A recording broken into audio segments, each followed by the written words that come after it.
I hope you've enjoyed the night so far. Good food, good wine, good company with family and friends and work colleagues. I hope everybody's having a great time so far. My name is Larry White.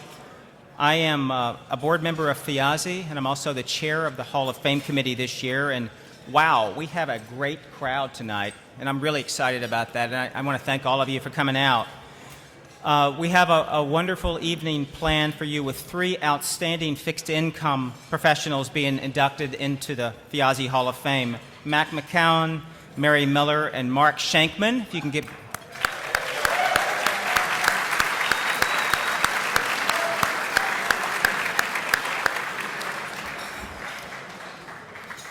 I'd like to acknowledge a few people without whom this event would not have been possible. As always, Lauren Nauser, our executive director, and her team do an outstanding job coordinating this event. Yes, thank you, Lauren and team. My special thanks also go to my fellow board members who are sitting way back in the back there for their dedication to FIAZI and their support of the Hall of Fame. Thank you, board. And I want to thank all those who purchased tables, and a lot of you did, and bought tickets and adverts for tonight's event. Thank you so much. I think this is the first time we've actually had a university buy a table, and I mentioned that to George Washington folks over there, so thank you. Yeah.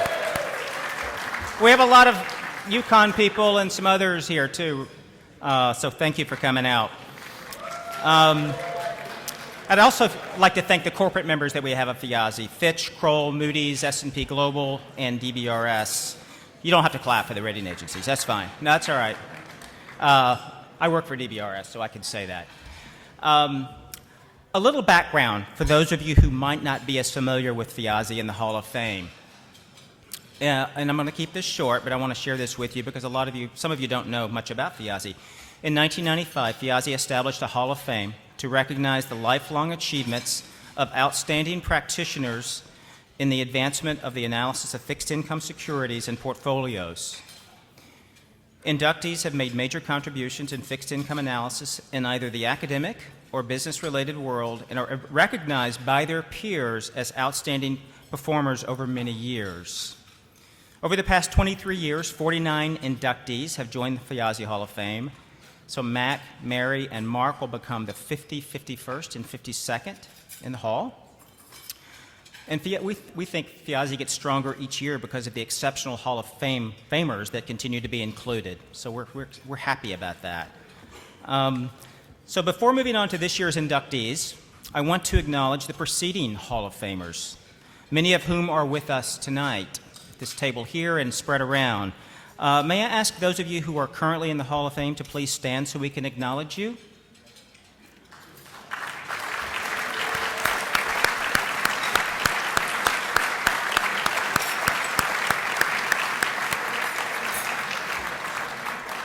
And I think my list is complete, but I think those that are with us tonight include Joyce Chang, Dana Emery, Marty Fridson, Laurie Goodman, Andy Calote, Robert Levine, Jack Malvey, and Dick Wilson. Thank you so much for your contribution to FIAZI and to fixed income.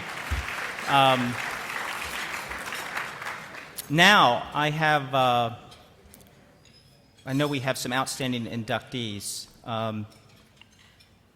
in the 2018 class in Mac McCown, Mary Miller, and Mark Shankman, but we also have 3 remarkable business leaders to introduce the inductees. I'm referring to Adina Friedman, David Booth, and Mario Gabelli. Adina Friedman is going to start by sharing a few words about Mary. Let me find my notes here, Adina. Adina began her career in 1993 at NASDAQ, and she still remains there. She took a stint at Carlyle Group, where you were CFO. In January 2017, she assumed the role of president and CEO and has been leading the quest to further reshape the company into a leading global exchange and technology solutions enterprise. Sounds like a lot to do.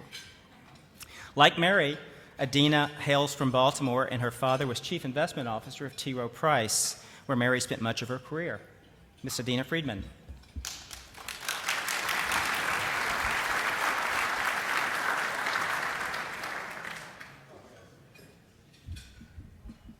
Good evening, everyone.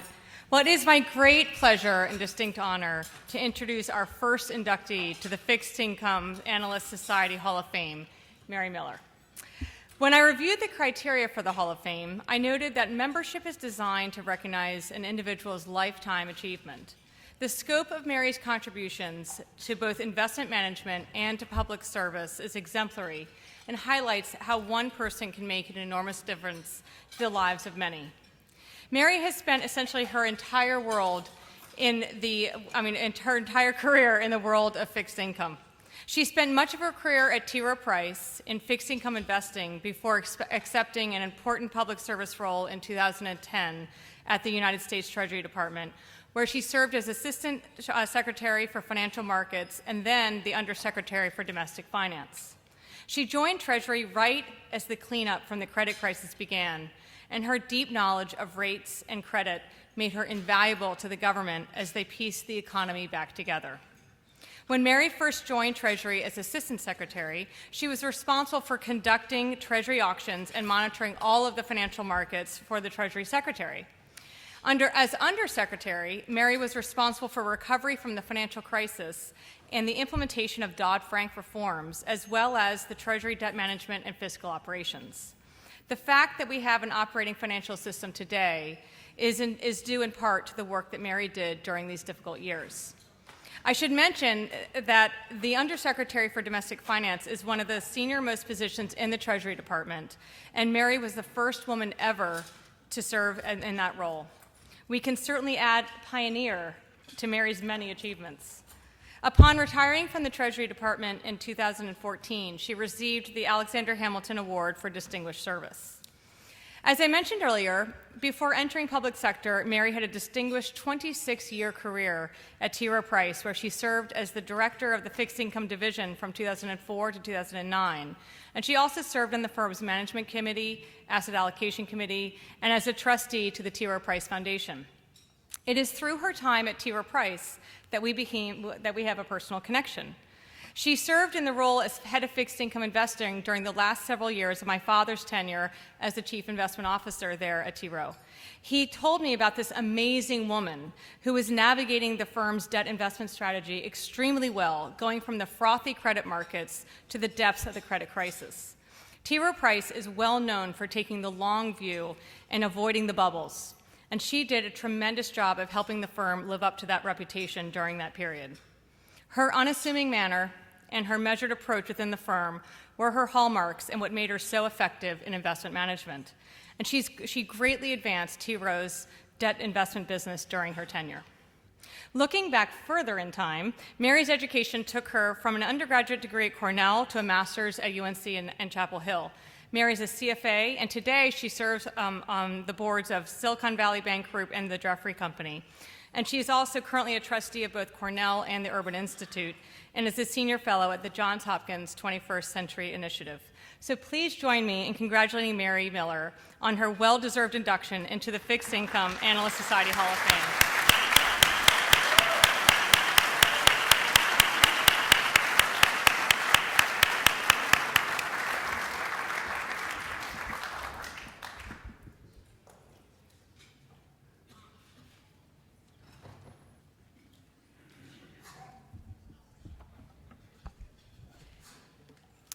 Thank you, Adina. I couldn't be more excited about your role at NASDAQ and how you are leading that company. And I just want to point out to the audience what great talent comes from Baltimore. Last year, I had the chance to attend this event when you were honoring Dana Emery and Jeffrey Gundlach. Since Dana and I entered the fixed income business in the same year, her remarks almost replicated my experience growing up in these markets. I know I can't provide a more eloquent description of those years. I had forgotten all about Monroe bond traders, so thank you for that. Of course, I began my fixed income career in the municipal bond market. I don't think there's a better place for learning about credit, politics, economics, and unusual bond covenants. It was good training for my later job overseeing corporate bonds, high-yield debt, structured products, and international debt. The years went by quickly, and I was certainly never bored. But my career did take an unusual turn in late 2009 when I agreed to take a job at the U.S. Treasury. My first responsibility was overseeing Treasury auctions and debt management. I used to joke that I never expected to find myself on the sell side of the market, especially at such a tumultuous time. But it brought me back to my early days of public finance, and tonight I'd like to spend my few minutes here sharing a few thoughts on this essential market.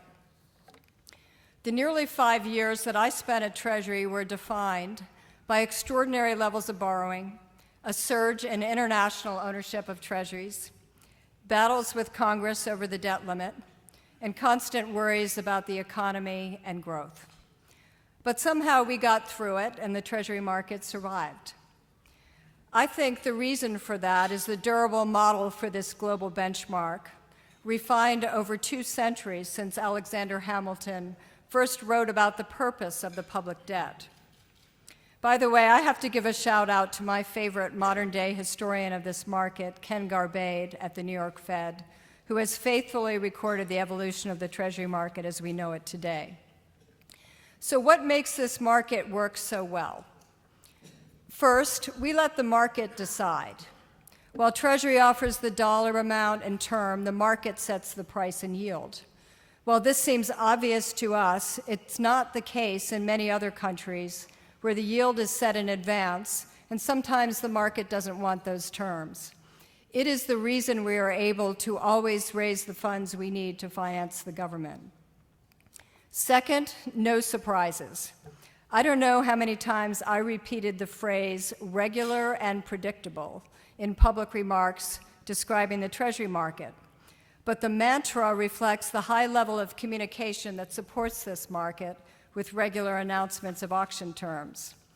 While the changes aren't always incremental, they are always well telegraphed. Third, fair treatment. The auction process is designed to enable buying by primary dealers, direct and indirect bidders, state and local governments, individuals, international investors. Everyone gets the same terms in the new issue market, regardless of size. Finally, deep consultation with the markets. The Treasury Borrowing Advisory Committee, the primary dealer system, the Treasury Market Practices Group. They've all evolved over the years to be trusted sources of advice and market insight. The effectiveness of this formula for the primary market can't be underestimated. If you get into a period of turmoil, as we did in 2008, you just have to have a well-understood and trusted playbook. My years in the government talking to all of these parties and meeting with sovereign debt managers around the world only drove home the critical importance of this global benchmark and the trust that it enjoys in fixed income markets. Which is why we also need to think about the secondary market for Treasury debt and how that has evolved. With all the thought and care that has gone into the Treasury auction process, the secondary market can sometimes look like the Wild West. The so-called flash rally of Treasury prices in October 2014 uncovered the changes in market structure that had occurred over the past 2 decades. The extent of electronic trading, and in particular high-frequency trading in the Treasury market, was really not very well understood. In fact, if you combine the cash and futures markets for Treasuries, the majority of trading today is now electronic. For too long, the Treasury market has escaped the oversight other fixed income markets receive because of a perception of low risk. While more price discovery, liquidity, and efficiency are positive developments, unusual volatility and market dislocations are not. Like the response to the equity market flash crash in the spring of 2010, recommendations for more data and transparency quickly followed. Since last summer, FINRA has been collecting Treasury transaction data from its member firms, but the picture is incomplete. We still need data from independent trading firms and other investors that aren't covered by FINRA to get the full picture. And we need to refine and share the data publicly. Right now, only the regulators are seeing it. More than 15 years ago, I participated in a commission to develop TRACE data that brought trade reporting to the corporate bond market. There were many concerns at the time about how this would impact liquidity and market making, so a phased approach was taken to releasing the data, taking into account block trades and certain timing delays. When I look at the broad use of trace data today by parties on every side of the market, I am amazed at the success of that endeavor. If we could accomplish that with corporate debt, we can do this with Treasury debt. Beyond that, I have a few thoughts about other features of this market. Electronic trading brings vast efficiencies and cost reductions, and even critical liquidity in a moment of crisis. We're not going backwards on that front. At the same time, let's not forget the human element. Primary dealers are still responsible for half of all cash market trading here. While the number of dealers waxes and wanes over time, their eyes and ears on the market, economic forecasts, and reactions to government data and announcements are really important to Treasury's understanding of market demand and concerns. We should do everything we can to preserve this partnership. If I had my way, I would push for a permanent fix to the debt limit battles that periodically plague this market. Congress should face the decision to borrow each time they make a spending decision, rather than using the debt limit to express their views on fiscal policy. These periodic standoffs only undermine confidence in the market. Regardless of party, we should want to end this dysfunctional exercise. Which is not to say that the fiscal projections near term aren't quite challenging.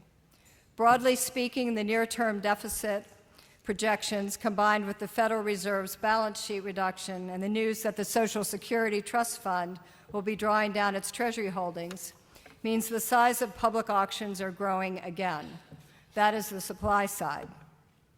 The demand side for Treasuries still looks very strong. I can't help myself checking auction coverage ratios from time to time. So far, rising rates are not deterring buyers. Regardless of that, I hope we never lose sight of the need to protect this valuable risk-free benchmark and the fundamental role it plays in fixed income markets.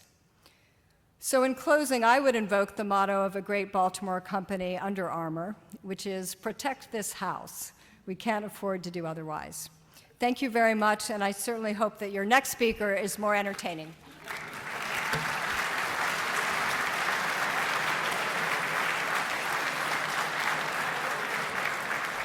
Thank you. Let me grab this.